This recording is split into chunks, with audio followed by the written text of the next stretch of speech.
Assalamualaikum warahmatullahi wabarakatuh. Pada kesempatan yang baik ini kami dari kelompok ingin mewawancarai pelatih dan renang dasar yang dimana pelatih sudah berada di tempat. Izinkan saya memperkenalkan diri terlebih dahulu. Perkenalkan, nama saya Nabib Masa dengan NIM 2308 dan 374. Dan ada rekan saya. Dan saya Agil Bislandi dengan NIM 2308 dan 304. Saya Nabil Effendi dengan NIM 2308 dengan 373. Dan saya Muhammad Fadil Elanda dengan NIM 2308 dan 207. Agar boleh lebih akrab Pak, boleh memperkenalkan diri dulu Pak, dari mana asal Pak. Assalamualaikum warahmatullahi wabarakatuh. Waalaikumsalam warahmatullahi wabarakatuh. Untuk nama kita nggak panjang muji. Kalau asal kita dari Situbondo, ya. Cuman sudah berkeluarga di sini. Oh, sudah berkeluarga. Ya. Apa Pak? Melatih renang dasar ini sudah berapa lama Pak? Melatih renang dasar ini baru dari 2013.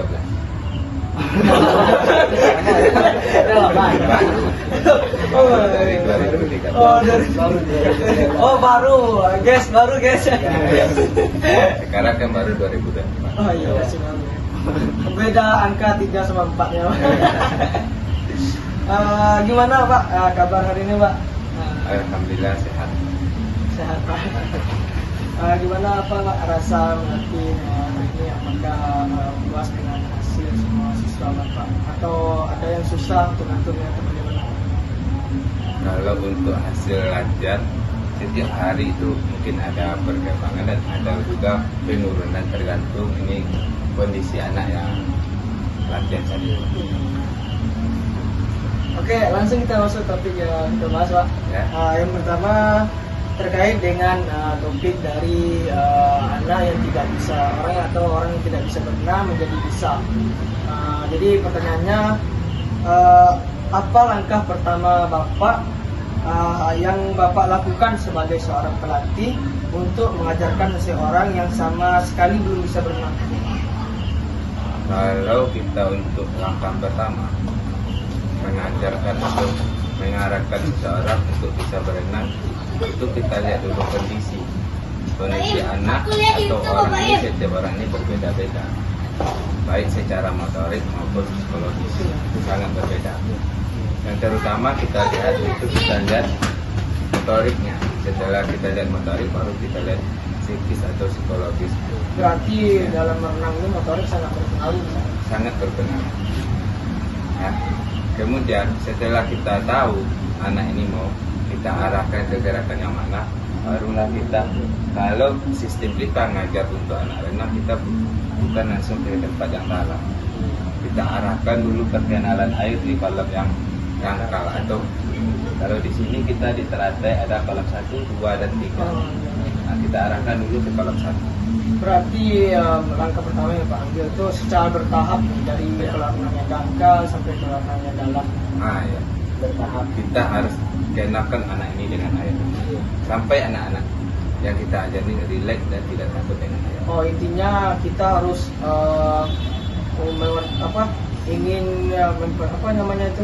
meyakinkan kepada siswa kita untuk tidak takut sama air. Iya, itu yang harus kita lakukan di dalam proses pengajaran atau memperkenalkan anak dengan air. Baik Pak, di sini Ini senior kita lewat. Pak. Ayo Pak, di sini mungkin saya menyambung topik dari Nabil Pak, Ya. Yaitu pertanyaannya, bagaimana Bapak melatih teknik pernapasan,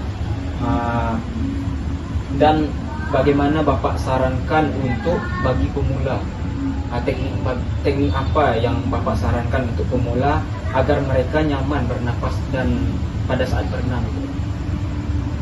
Kalau teknik bernapas, kalau ini temuan kita di lapangan, mungkin tak akan sama dengan hasil proses yang kita raih di bangku suatu pendidikan.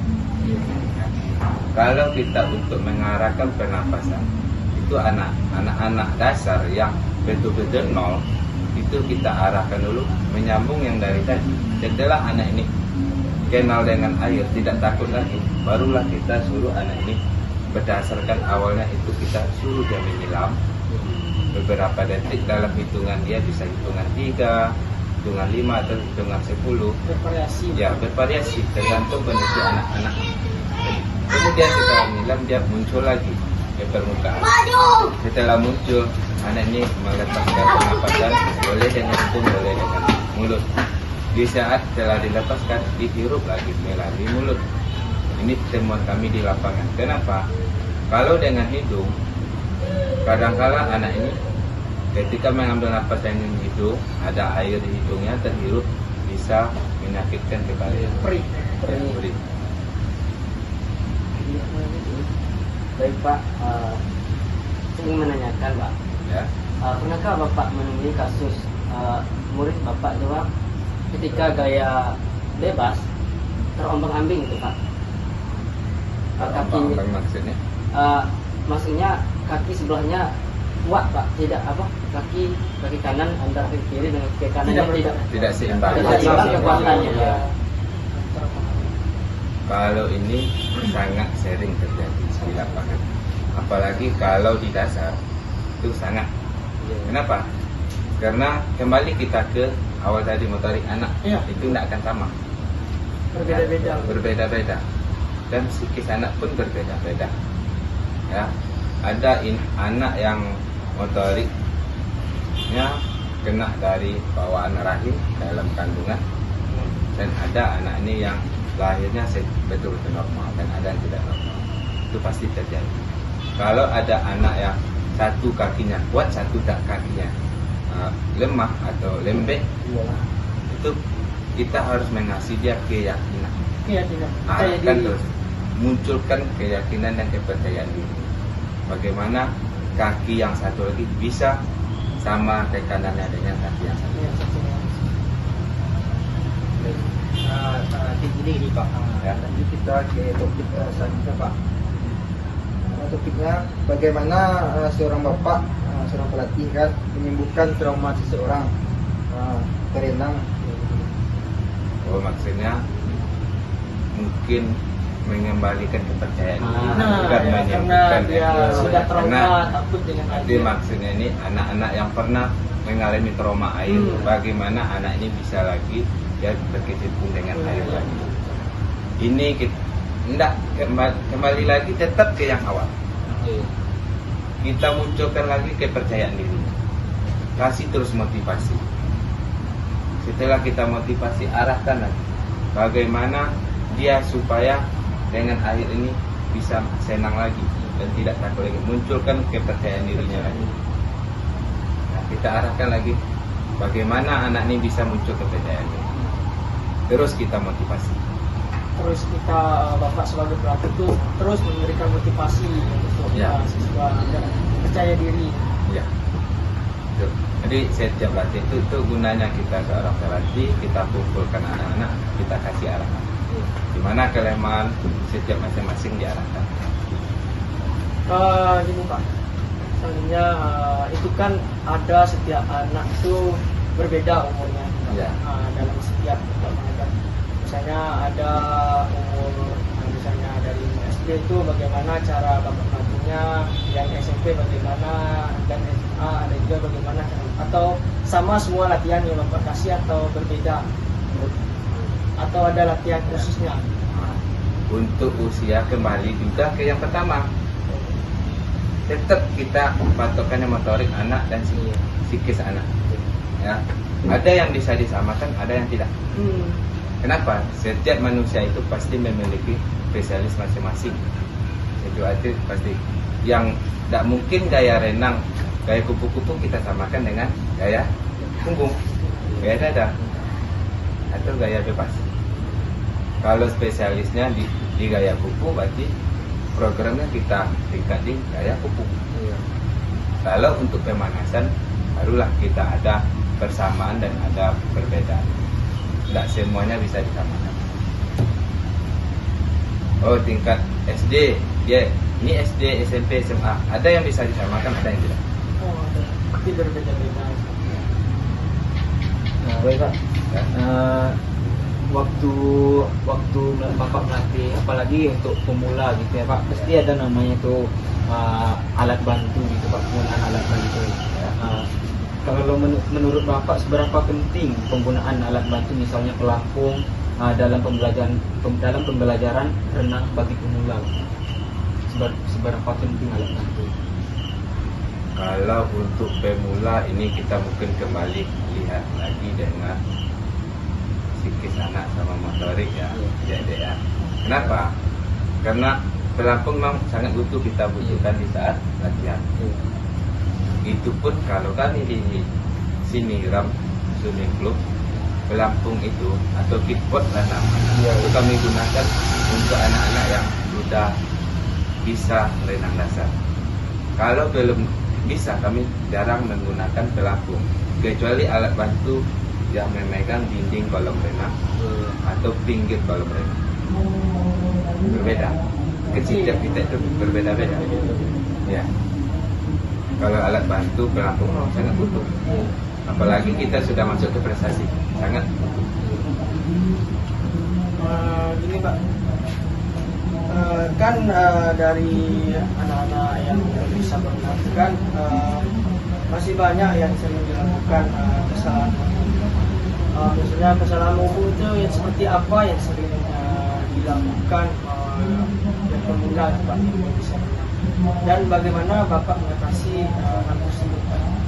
Kesalahan umum yang adik-adik maksud, kesalahan umum yang mana? Yang maksudnya itu yang belum sama sekali belum bisa berenang. Apa sering yang salah gerakan-gerakan? Kalau memang belum pernah bisa berenang, itu bukan kesalahan umum.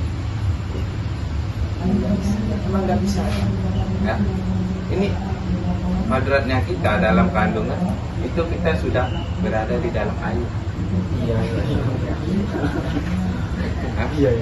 Madratnya manusia dari kandungan kita sudah berada dalam air, sudah hidup dalam air. Iya. Nah, itu kembali lagi kita dalam mendidik anak, baik di pihak keluarga, ya, pihak lingkungan di mana anak kita berada. Kemudian baru kita arahkan. Di sana kita akan lihat anak ini bisa diarahkan olahraga sepak bola, ini bisa diarahkan pencak silat, ini bisa diarahkan berkuda, ini bisa diarahkan ke berenang. Ya berenang, itu kita yakin baik pihak dari orang tua, pihak dari klub, ya, dan pihak pemerintah. Iya. Kalau sekarang ya, kalau kita sebut di sini ini mau diviralkan. Mohon maaf, kontribusi untuk kami klub dari tugas-tugas adik ini tidak ada. Iya, betul. Ya kan?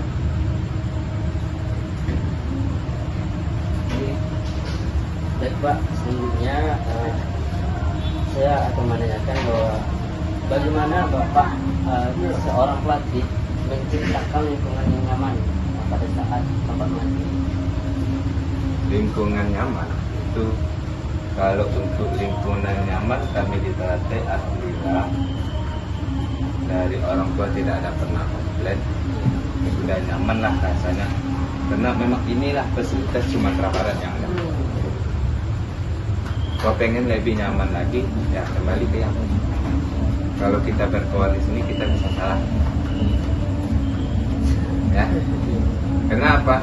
Dari banyak pertanyaan, ada pertanyaan yang menjebak. Di sini kalian adik-adik mahasiswa harus hati-hati juga. Sekarang apalagi ada undang-undang lagi yang bisa menjerumuskan kita. Jadi apapun juga sebelum menyatakan baca analisa. Pak, apakah Bapak itu sebagai pelatih itu perlu juga bekerja sama dengan psikologi atau terapis dalam menangani siswa kita yang sudah trauma? Apakah perlu Bapak bekerja sama dengan psikolog para ahli ya. Nah, untuk yang trauma, mungkin itu tergantung trauma yang dimiliki anak masing-masing, yang dinamakan dalam perkuliahan traumatis yang sangat menyakitkan terhadap diri kita masing-masing ya. Itu tergantung. Kalau selama ini kita belum pernah mengalami anak yang betul-betul traumatis, cukup kita yang memberikan arahan, tetap munculkan motivasinya dan kasih tahu pada teman-teman sekitar, terutama orang tua, lingkungan keluarga. Kita kasih arahkan, tetap dikasih arahan, motivasi, munculkan lagi semangat. Kalau sampai saat sekarang kami belum ada melakukan kerjasama dengan orang ahli psikologis.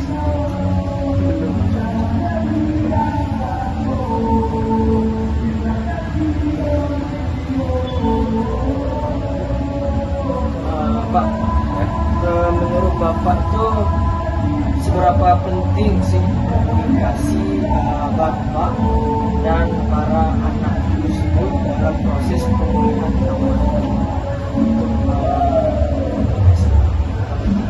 Kalau komunikasi ini sangat penting. Kenapa?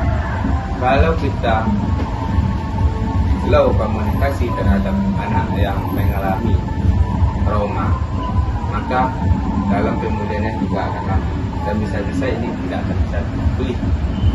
Kalau kita low komunikasi ini harus sangat penting di dalam kehidupan apapun, Ya, apalagi organisasi. Iya, betul. Kalau adik-adik ini organisasinya besar, sangat penting Sangat penting. kalau di dalam komunikasi.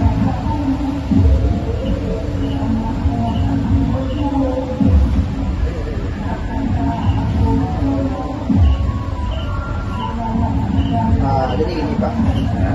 kalau untuk metode itu, metode apa yang paling efektif untuk menghilangkan rasa takut terhadap sakit?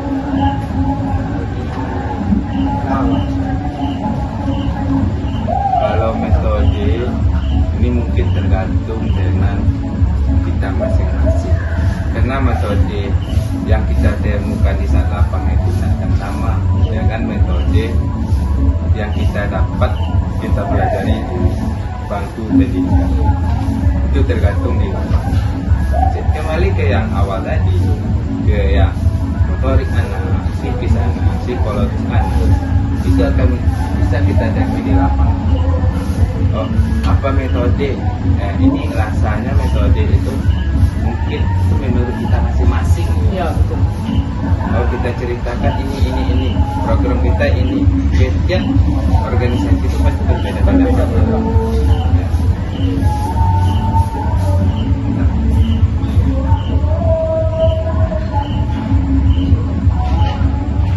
Bentar, Bang, ada Kak Adil. Ada Kak Adil.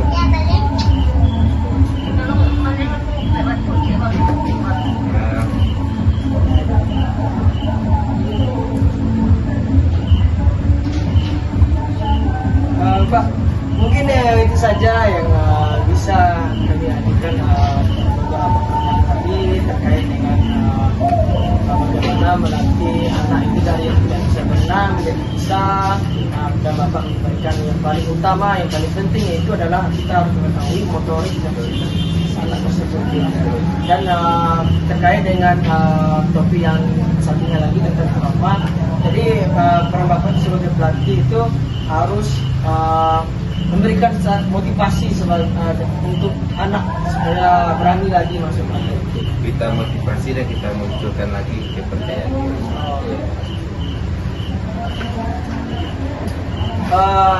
Mungkin itu saja yang dapat kami mewawancarai pelatih renang dasar teratai. Jika ada kesalahan kami mohon maaf. Kami tutup dengan Assalamualaikum warahmatullahi wabarakatuh. Oke teman-teman, terima kasih sudah menonton video